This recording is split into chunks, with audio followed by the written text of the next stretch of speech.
Hey everyone, and welcome to Off the Shelf. This week we're looking at more tools again, so we're looking at a couple of different ranges in the edging and bevelling department. So we're going to have a look at Osborne and economy range, but what's the reason behind our edging and why do you use it? If you look at a piece of leather when you've cut it, you'll end up with a rough edge on it.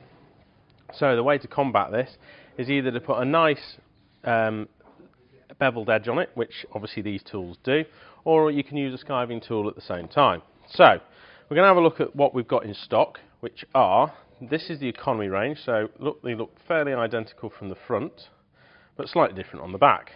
So this one is the bevel with a flat back on it, and this is the hollow round one.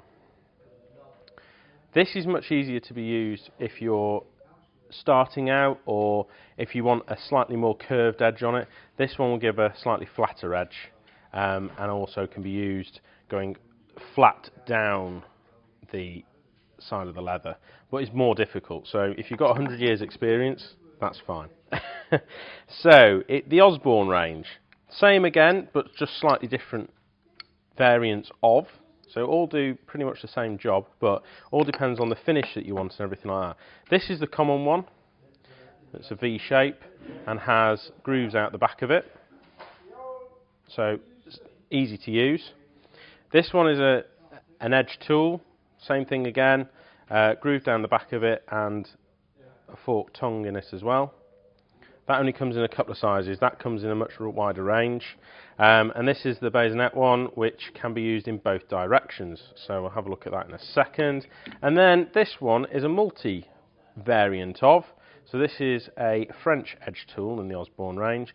And this will allow you to edge as well as, so flat again, to obviously take off rough edges, but also allow you to put a distinctive V or flat in it. If you go on that side of the leather, if you've got to butt two bits up against each other, and also it will skive edge off the bottom as well if you need to get that. If you need to obviously skive the bottom edges to obviously stitch a buckle round. So let's have a quick look at how they work. So we're going to use the hollow ground one first. So piece of leather, rough edge on it as you can see here. Always make sure that your tool is sharp using a paddle and carborundum powder and tallow if that's the way that you prefer, but that's the best option because it can get round obviously the hollow. And all we do, nice flat surface, and just run it down, and what you'll end up with is a nice little curly thing like that. That means that you've done quite a good job. So if we look down that now, you can see that it's ready for edging or dyeing or obviously slicking up first. So what we'll do first is we'll have a look at another variant. So let's get a different. So this is this Osborne one that can go forwards or backwards. So let's pull it backwards. There you go. So that's backwards. Let's go forwards. With all tools, make sure that you have the right one for the right job. So obviously we're using quite thick leather. Some of these will be better on thinner leathers and thicker leathers, depending on obviously which sizing and everything like that. So make sure that you trial and error it first before you go into production. And we're just going to do a quick bit of slicking just to show how you finish it up, just to make sure that it obviously looks good. And what we're going to do first is we're just going to use a bit of water. And this is one of our standard slickers. Now what you're trying to do is apply a bit of pressure, and then you should be able to start hearing